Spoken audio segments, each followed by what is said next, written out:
O mercado da bola no Brasil é uma coisa fascinante, né? Completamente. A gente pensa que é só dinheiro, talento, mas às vezes parece um jogo de xadrez. Só que com os 3 tabuleiros ao mesmo tempo. Exato. E quando os jogadores são gigantes como Flamengo e São Paulo, aí cada movimento tem um peso enorme. E é bem o centro da nossa análise hoje.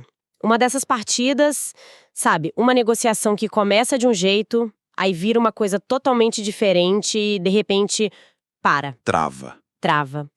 Tudo por um fator que, olha, ninguém esperava. O nosso foco aqui são os meio-campistas Alan, do Flamengo, e o Marcos Antônio, do São Paulo. 2 nomes bem quentes. Exato. E com base em várias matérias da imprensa esportiva, a gente vai tentar montar esse quebra-cabeça. Quem quer o quê, por quê e o principal, qual é a peça política que travou o jogo inteiro. Ok, vamos mergulhar nisso? Vamos lá. A entender essa confusão toda, o início da história é até bem simples, quase banal para o mundo do futebol, eu diria. Sim, o feijão com arroz da janela de transferências. Exato.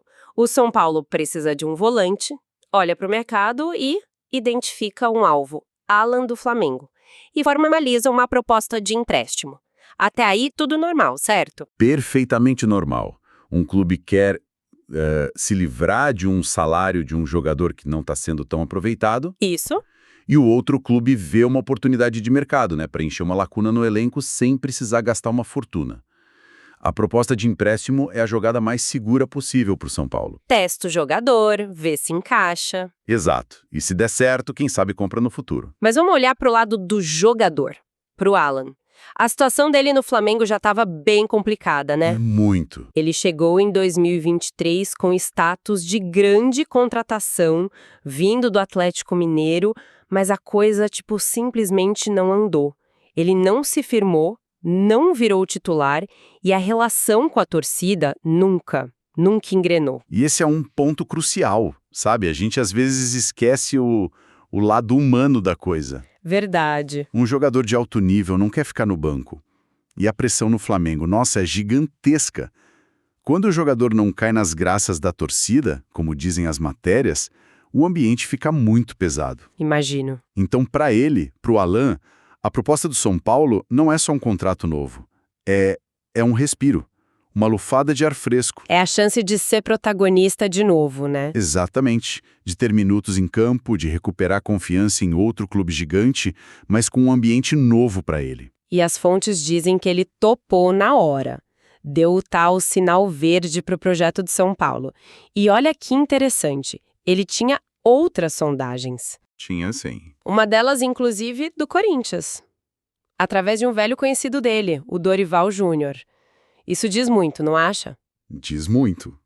Ele podia ir para um time com um técnico que já o conhecia, que confiava nele, Pois é. mas ele preferiu a aposta no São Paulo. Isso sugere que o projeto que o São Paulo apresentou foi mais sedutor. Talvez prometeram a ele um papel central no time, a camisa de titular. Faz sentido. E para um jogador buscando se reafirmar, isso muitas vezes pesa mais. Ele não quer ser só o mais um, ele quer ser o cara da posição. Ok, então o cenário estava todo montado. O São Paulo quer o jogador quer ir. Parecia só uma questão de o Flamengo aceitar os termos, negociar salário, Era o que todo mundo esperava. mas aí o Flamengo vira o tabuleiro de um jeito. Espetacular. Vira o tabuleiro de uma forma espetacular. A resposta do Flamengo não foi sim, não ou queremos mais dinheiro. Não. A resposta foi basicamente: ok, vocês querem o nosso jogador que não está nos planos? Ótimo, mas para isso a gente quer o melhor jogador de vocês. É uma audácia tremenda. A contraproposta foi muito clara.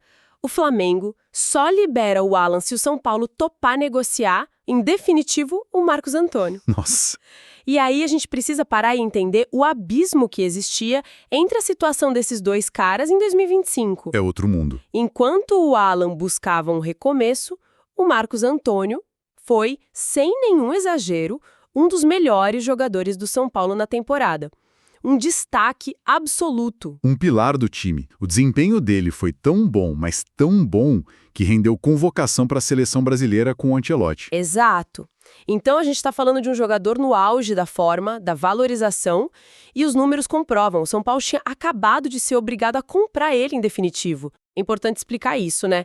Ele veio por empréstimo da Lazio da Itália com uma cláusula. De compra, obrigatória. Isso, se ele batesse certas metas de jogos. E ele não só bateu, como pulverizou as metas. Jogou muito. Jogou 43 partidas, deu 6 assistências, virou indispensável.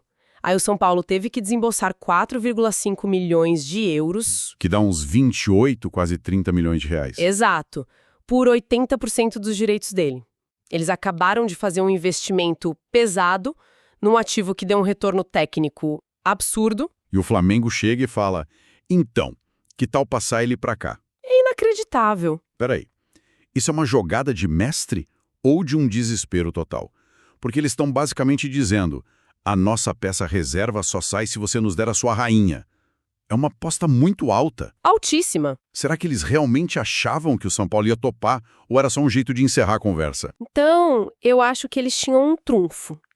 E essa é a parte da história que mostra como essas negociações são bem mais profundas. Sempre tem algo mais. Sempre. O interesse do Flamengo no Marcos Antônio não era aleatório. Não era só porque ele estava jogando bem. Tinha um nome por trás de tudo. José Botto, o dirigente do Flamengo. Ah, o Botto. Aí a coisa começa a fazer sentido. Faz todo sentido. Essa conexão com o Botto é a verdadeira arma secreta do Flamengo nessa história. Não é só uma avaliação técnica. É relacionamento. É confiança. Exato.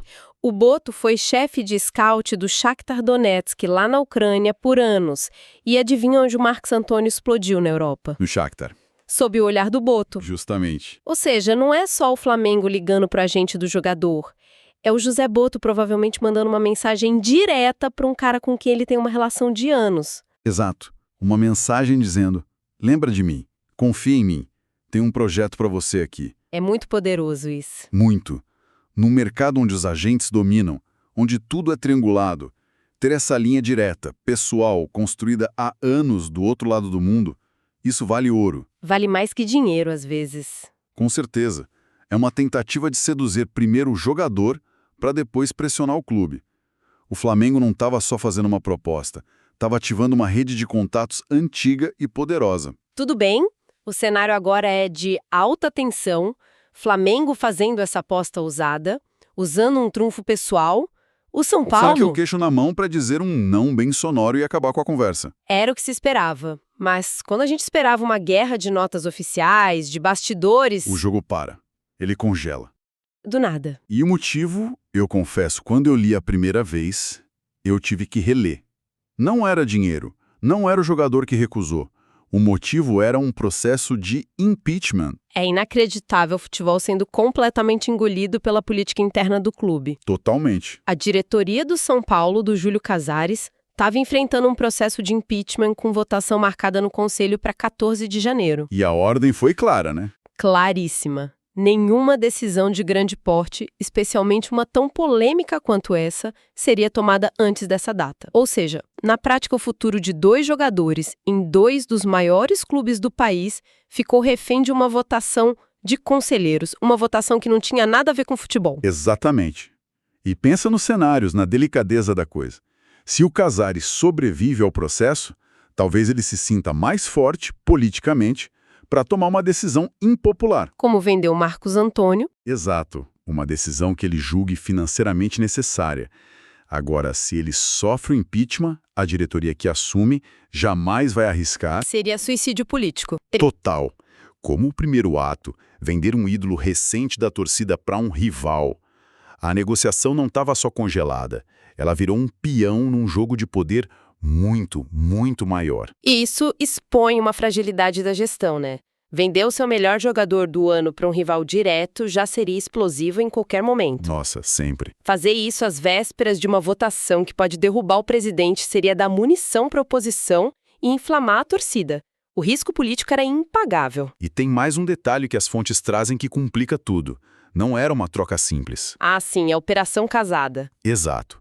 A ida do Alan para o São Paulo só aconteceria se, e somente se, a venda do Marcos Antônio para o Flamengo fosse fechada. Eram negócios separados no papel, mas ligados na prática. Umbilicalmente ligados.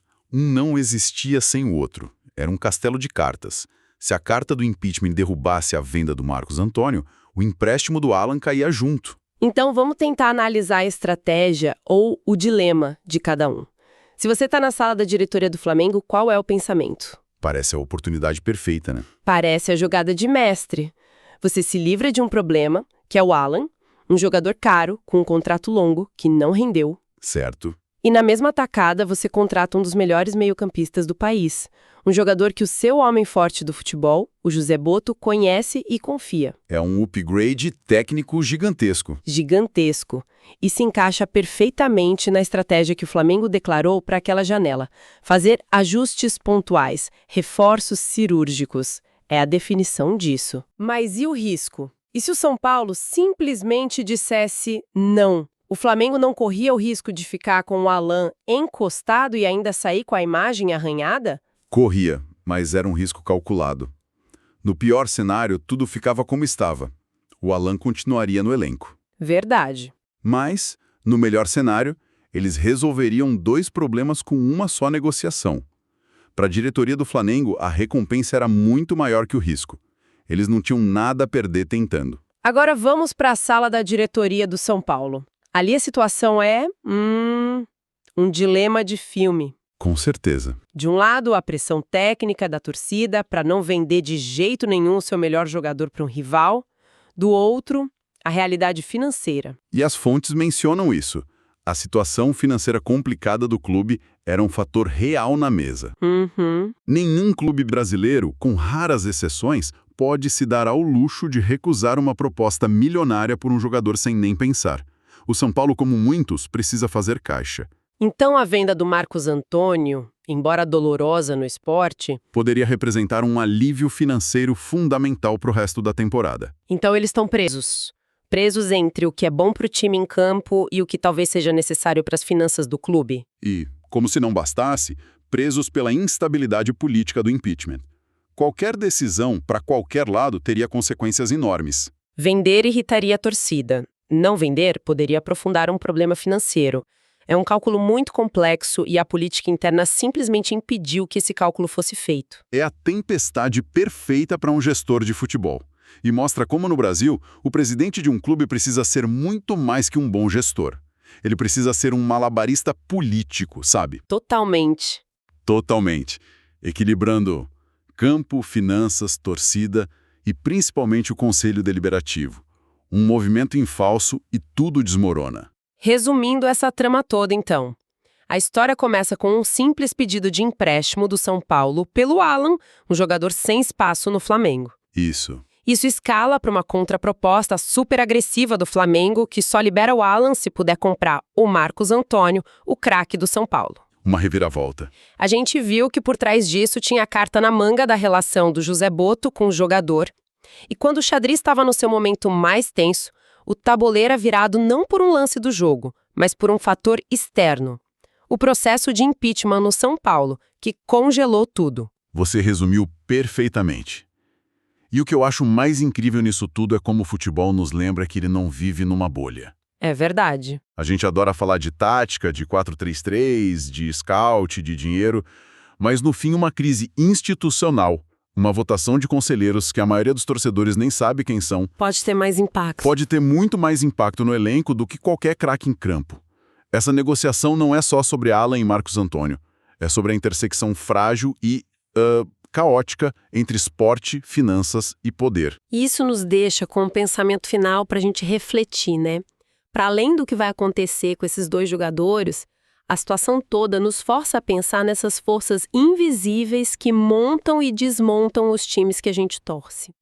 Quantas outras grandes contratações ou vendas dolorosas foram decididas não na sala do futebol, mas numa articulação política para uma eleição interna? É uma boa pergunta. Quantos negócios dependem, não da melhor proposta, mas de uma relação de confiança construída numa cidade ucraniana 10 anos atrás. Fica a pergunta no ar. Qual será a próxima grande negociação que, neste exato momento, está sendo decidida por fatores que não têm absolutamente nada a ver com a bola rolando?